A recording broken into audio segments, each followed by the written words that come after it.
Welcome to The Tea with Martha, where we spill the tea on the untold truths and real struggles of entrepreneurship.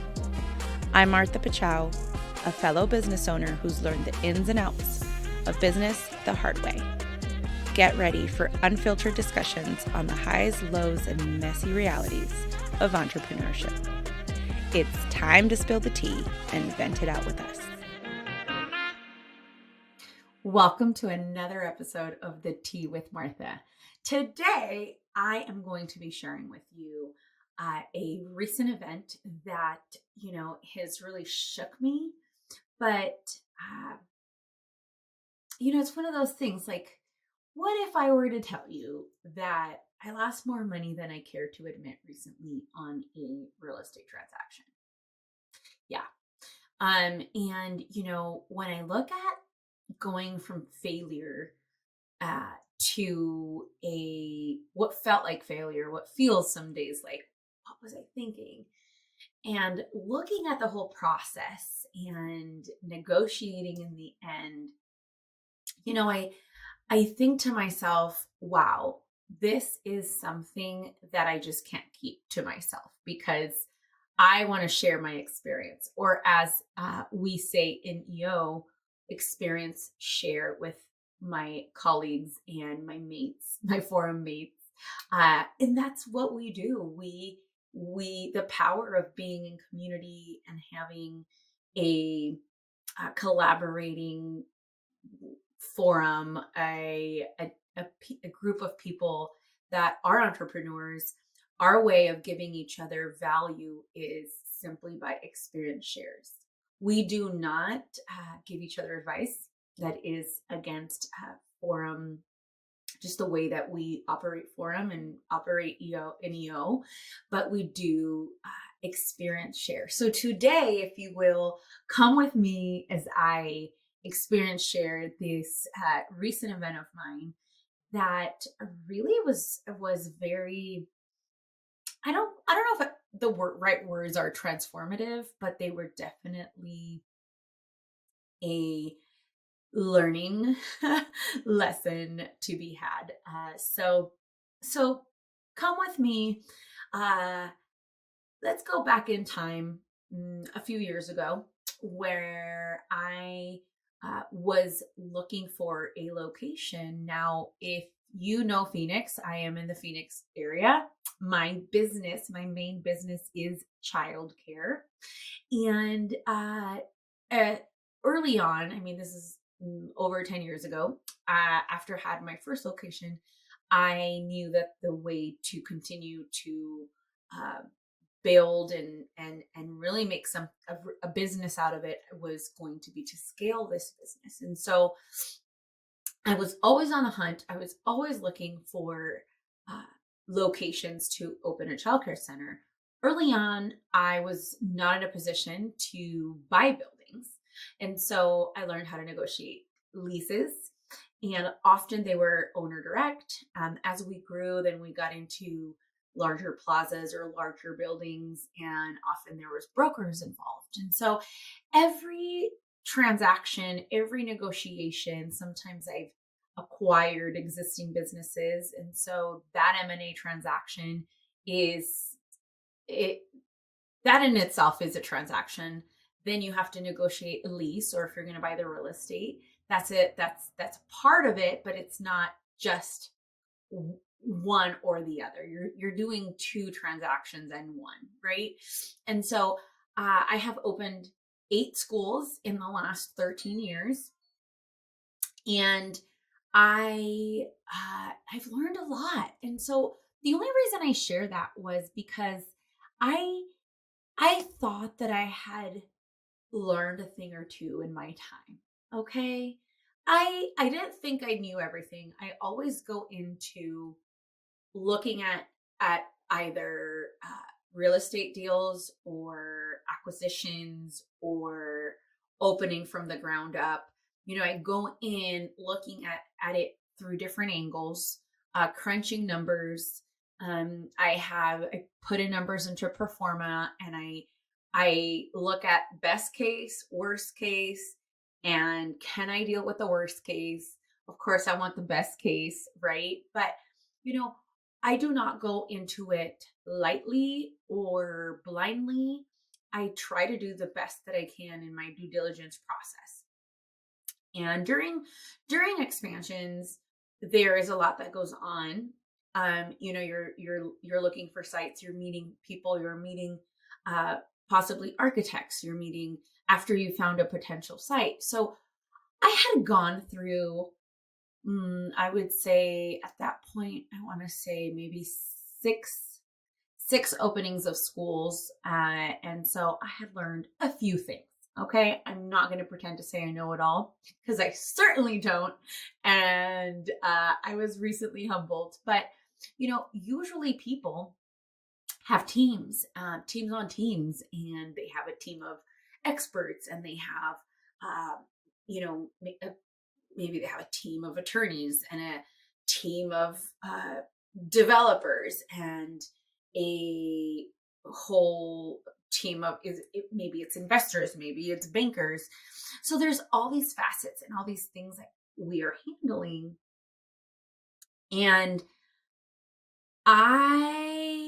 you're looking at all the departments here, right? Like my husband and I usually will tour, but I do a lot of the footwork. I locate locations, I vet them out, and if they go through this filter, then I engage, of course, because I'm married, and it's something that my husband and I invest in. He has his own business, and so you know once I've made the filter, he comes on board, and either he comes on board or not, I should say. But if you're married, you know what I mean.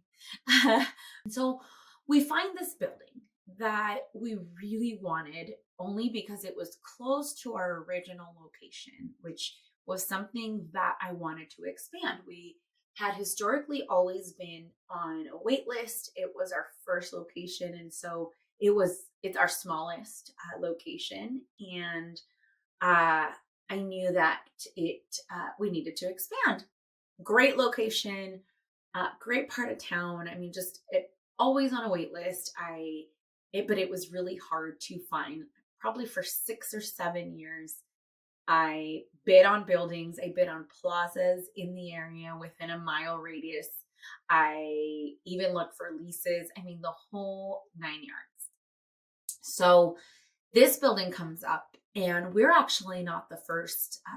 We were the backup offer, and the first offer falls through, and we get a call saying, hey, are you guys still interested? The deal is back on the table. So we go through it.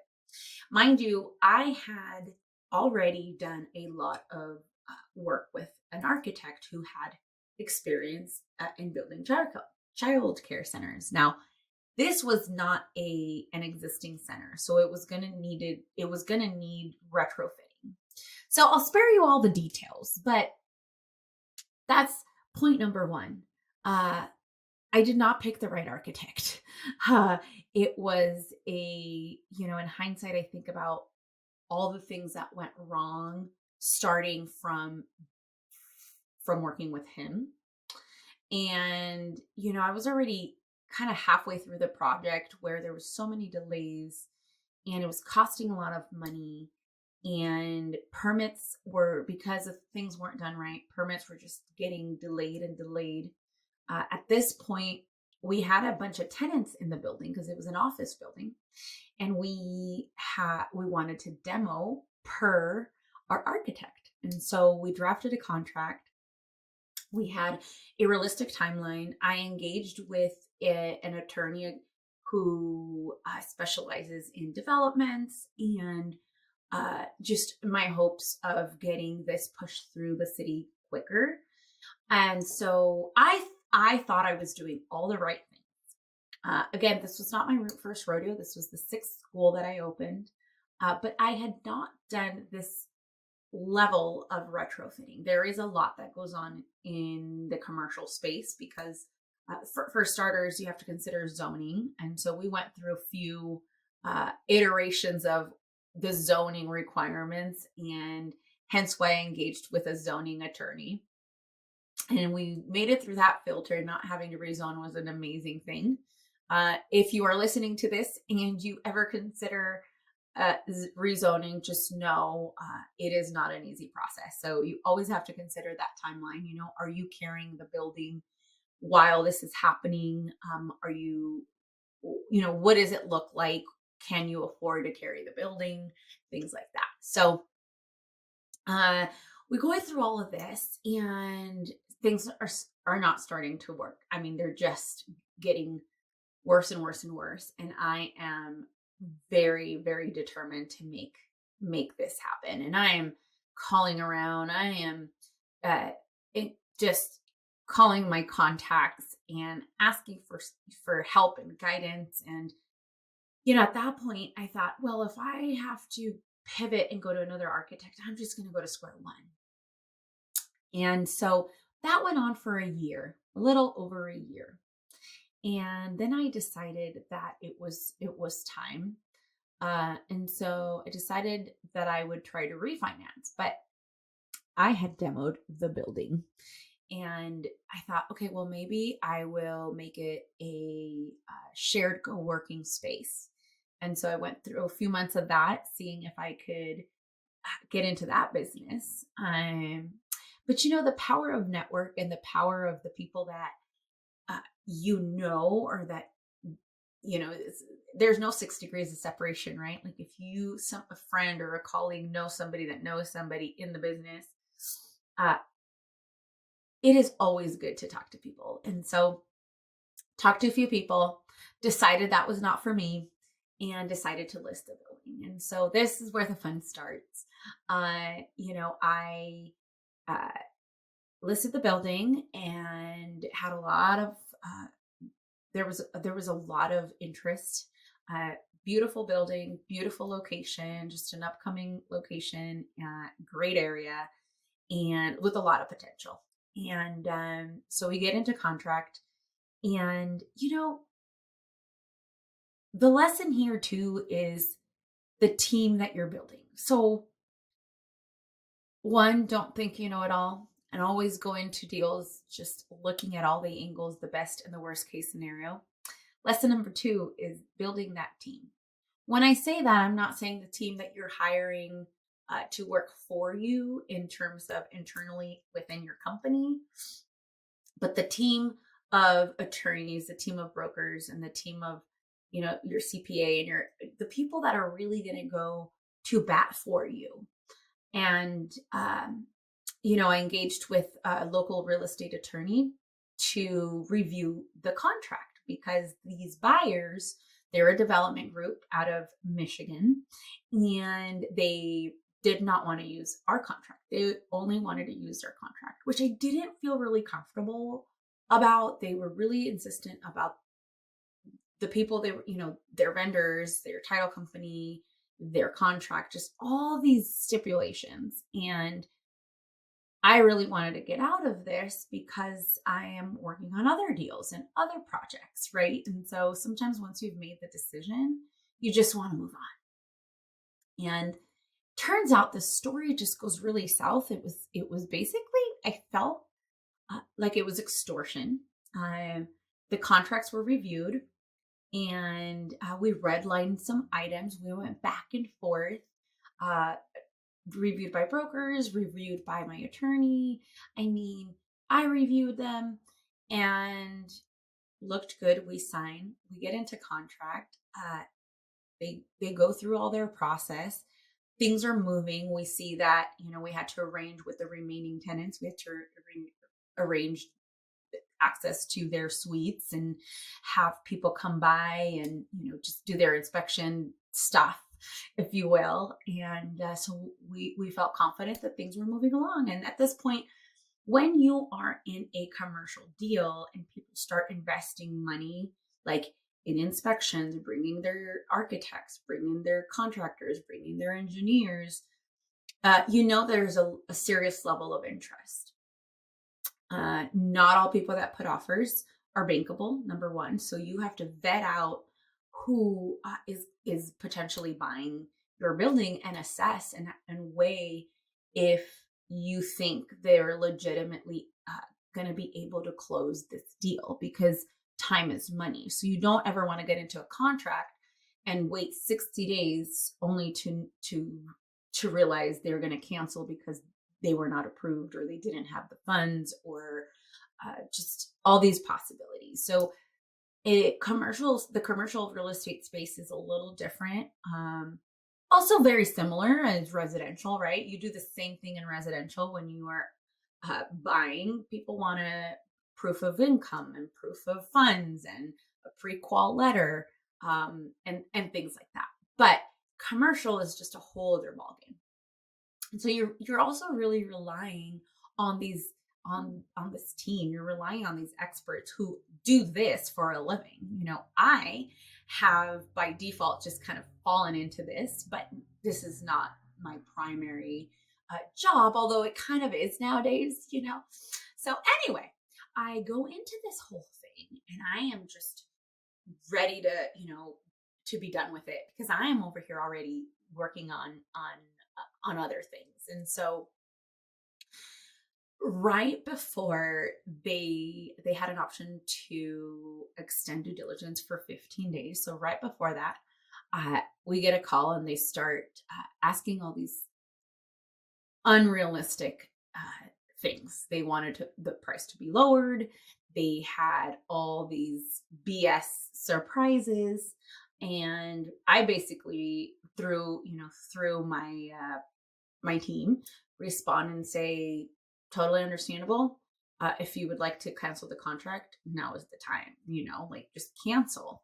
In my mind, we are still having people tour. There's several groups that are looking at and circling the building. Level of interest that is fine with me. You can buy it or you can cancel, but you got to move on and let the next person, kind of give them a chance, and so they just start going back and forth, and they didn't like that I didn't want to negotiate. And so they said, here's the deal. You are in a breach of contract in such and such place. You were not supposed to continue marketing this building. Of course, that was an item we redlined because that's not something that we were going to be okay with in the contract. And so we just go back and forth. Mind you, all this time I'm traveling and I'm getting these emails and calls and this is happening. And I'm just trying to, make the best of it, I don't want to say panic, but not worry too much, when emotions are high, you don't think clearly. And so I know that people like development groups, again, they have teams on teams that this is all they do. And they want to twist your arm so that you do what they want you to do. And my attorney, so they tell my broker, hey, we want to jump on a call with the seller. That would be me. And my broker's like, absolutely not. We never connect buyers and sellers. So there's a lot of correspondence. Then attorneys start getting involved. My attorney, their attorney, and now we're not communicating through brokers, we're communicating through our attorneys. And they serve me this letter of breach of contract. Of course, I'm taken back by it. I'm like, oh my gosh, this is for real. Like, this is ridiculous. I'm livid because I'm like, we redlined this.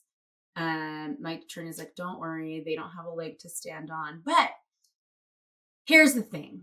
When the rubber meets the road and you think of like, I'm right, they're wrong, the breakdown between who's right and wrong is really going to lie on who's willing to fight, who's willing to spend the money on attorney fees, right?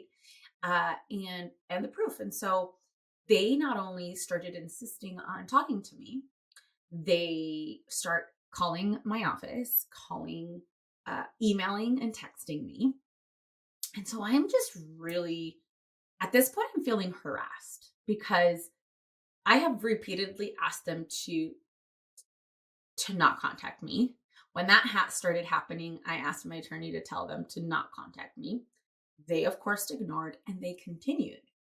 And I was just, I won't lie. I was a little taken back by it because, like, who is insisting? I have given you my offer. I have given you an ultimatum. Like, this is the date. This is what I'm willing to give. Do not contact me. Do not call. Like, stop calling me. And meanwhile, I am thinking I have other things happening. And I think to myself, I wake up one morning. This was, I want to say last week or the week before. I think now it's been 2 weeks. And I call the attorney and I'm like, okay, I know nobody wants me to talk to them, but what if I just call? What if I just deal with this? I don't know what I'm going to say, and I really feel that, this can go two ways. I'm either going to make this 10 times worse or we're going to figure out a way to make this deal happen. I don't know. So he says, I think you should totally do it. You got this. He kind of gave me this pep talk and he said, you don't need to say much. If what they're saying doesn't settle well with you, you can just tell them you'll have to speak with your counsel, and we'll get back to them. So I thought, you know what, I could do this. In 1 minute, I'm like, I could do this. And the next minute I'm like, oh my gosh, what if this goes south? And I prayed, I anointed my head, and I just prayed in my office. And I just said, I felt like this was like my David and Goliath moment. Like, I am picking up the phone. Like, who does this? I have bought millions of dollars of real estate in my day now.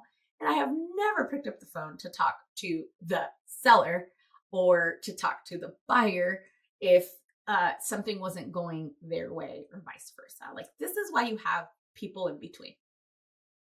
But they were relentless. And honestly, I was feeling harassed at this point. And I thought, if I just don't handle this is either going to escalate. And yeah, I'm probably going to win. Like, what they're coming out with is ridiculous. But do I have time? Do I have energy? And do I want to spend money on fighting, like, not a good fight? This was not going to be a good fight. And not selling my building. I just needed to get out of this thing, right? I need to move on. And so I muster up the courage and I call.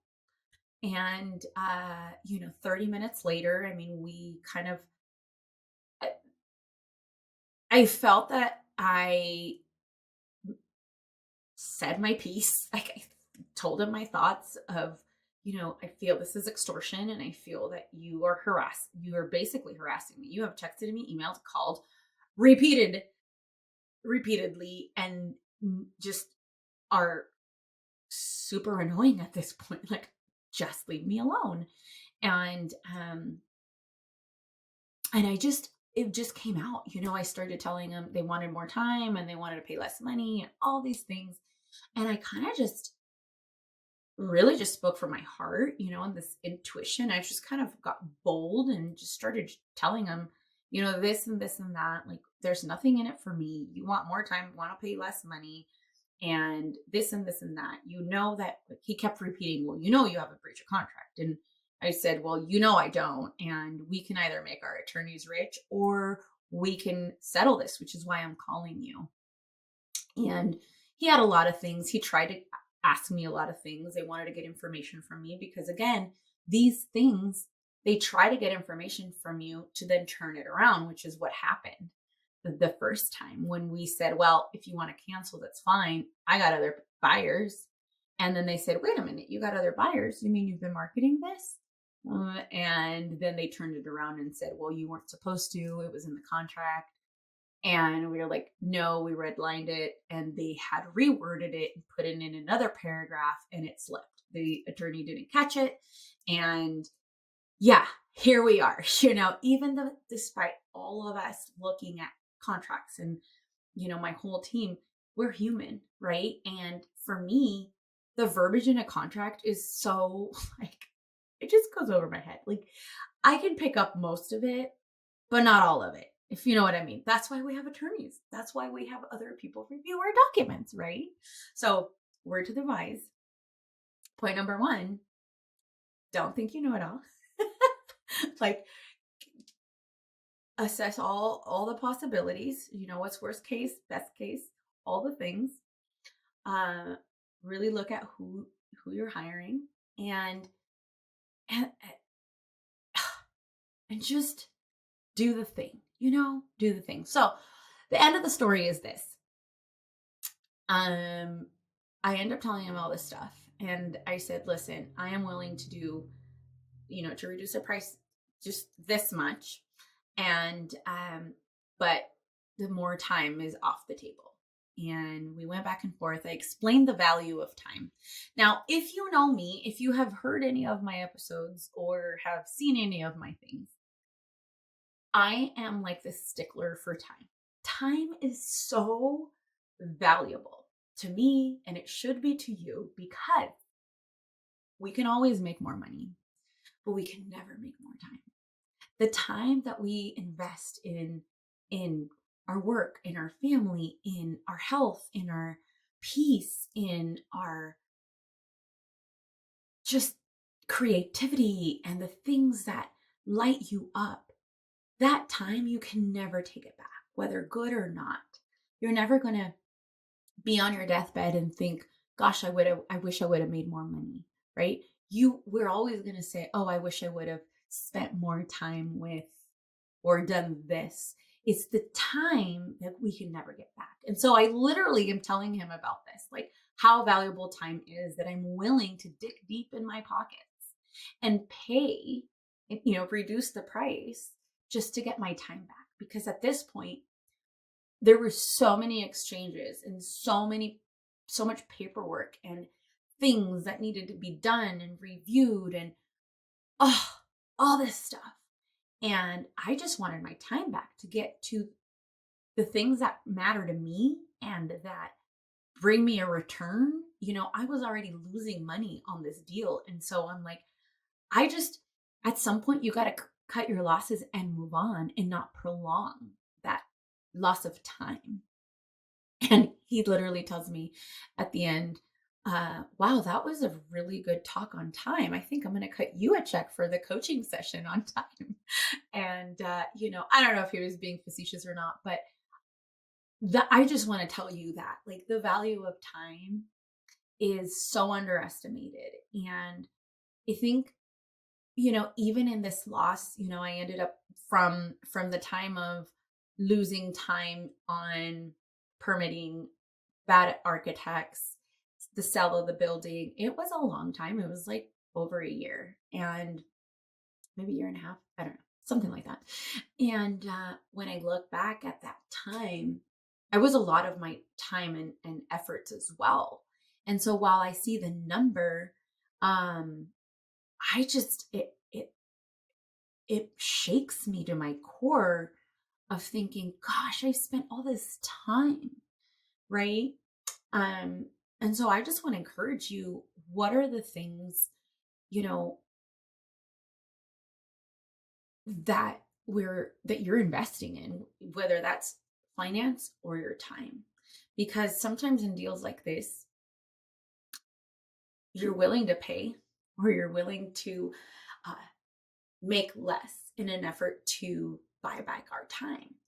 And so, I thought I could either walk away, or I could basically pick up the phone and handle my business and settle this once and for all. I wanted to just stop the bleeding of time, and of course of money, right? So what did I learn in this? I think that wow, I learned so much. I learned that it doesn't matter the failure we face. It matters how we still lead ourselves, lead our team, lead the people around us. How do we show up? Um I felt that even though I was getting very logical uh, guidance from my team, in the end, I followed my intuition. In the end, I followed what I thought I should do. despite them telling me, do not call, right? Like, we do not recommend you call. That's not something we do, right? But I think that's one of my lessons. And even early on, I should have followed my intuition with certain red flags, but I just kept pushing through.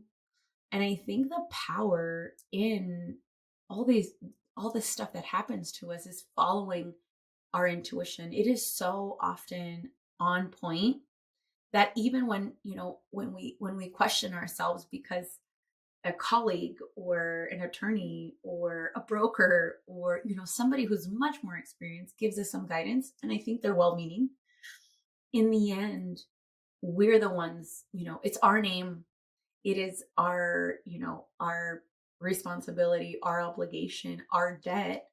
And so we have to learn to handle ourselves, handle negotiation, handle our emotions, and how are we leading and how are we showing up when things suck, when you feel you're literally being, um, taken advantage of. And because I kept thinking, these guys know, they know because they reached out. They must have Googled my number. I don't know, even know how they got my cell phone.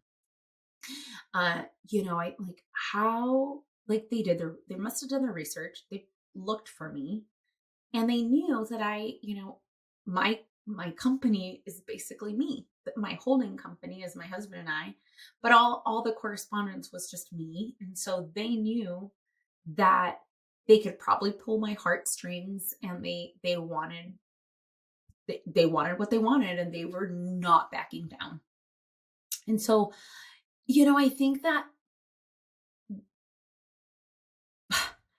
sometimes just picking up the phone or picking up our crap or picking up our stuff and moving on, right? Like picking up those tools that we like, that confidence, even when you don't feel prepared, or smart enough. I certainly don't see myself as this like master negotiator, but sometimes you just have to muster up the courage and just think like I said, I prayed. I was like, and nobody's going to come against me because you know what?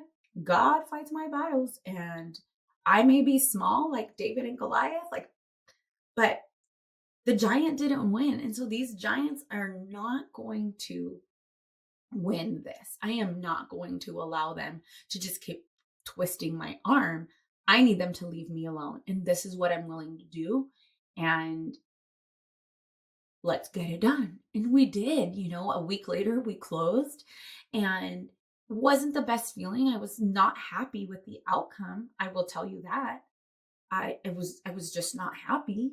I lost a lot of money on this deal, and I still had to lower the price on the sale, but that was the value for me of being done with that, closing that door on something that just didn't work, and having the courage to just say, thanks for this learning lesson. I don't know what this is preparing me for, but I'm ready to let it go. And I'm ready to step into my confidence that no one is going to come and uh, steal my peace and my time. I am in control of my time. I am in control of it. Not all these exterior things. Yes, things may come up, but they do not get to dictate uh, how I'm going to spend my time, right? And I just wonder, what are you kind of going through? I wonder if this, if you've been under pressure before, if you feel wronged, if you feel, hey, I have lost time, I have lost energy, I have been wronged, I have lost funds, I have lost all these things that are so important, that we work hard, that we mean well. And I just wonder, have you ever experienced something like this where you just feel you're under pressure and you can't take it anymore? And that is the power of working with coaches, and that is the power of having a network of people. And I attribute so much of my growth and so much of these confident moments, because I don't always feel confident. I don't always feel prepared to deal with the things. But when I can pick up the phone and say, hey, this is happening, and either it's a friend, it's a colleague, it's somebody that I love and respect and admire, and they can speak into me and they can remind me of the things that they see in me, not what I see in myself, because often it's not the same thing. But it is so pivotal because it's in those moments that you need to be reminded that you can figure it out. Like Mary Fairlow says, everything is figure outable. And it really is. It's how we choose to look at the situation. Because if I'm being really honest, the situation was unfair. The situation, I was taken advantage. This situation, I should have like stopped the bleeding a while ago. I should have not listened to certain people, like my architect and, just people like around that were wanting more and more and more and more time and funds.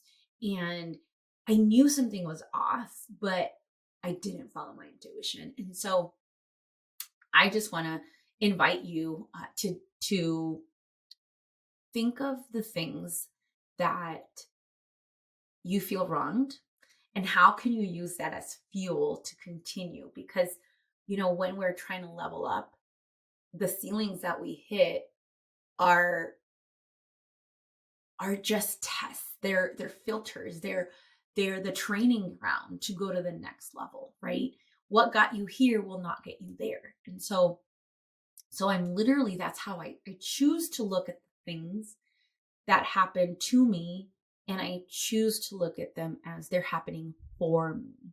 And for me means I am going to use this, even if I was wronged, even if I lost, even if I feel icky and upset. And, I mean, I didn't tell him off, but I wanted to. And, I just want to tell you that I see you, I feel you, I'm with you. And also I want to invite you. I am adding to my one-on-one client list. I have a few client spots, and I would love to, if this resonated with you, if you are wanting to really go to the next level, if you feel stuck, if you feel just tired of the pressure, if you feel that there's more for you, but you don't know where to go, I love to help my clients and my friends, because my clients become my friends or vice versa. If you know me, you know that I am going to live it with you. This is so important to me because I know how, I don't want to say difficult business is, but it's just not easy these days, right? Like, you need a team behind you. You need somebody who is reminding you that no matter what happens, because it will happen, something will happen along the way, right? Somebody might wrong us. You might lose some money. You might just feel stuck. You might, all the things, the possibilities, they do exist and things do happen.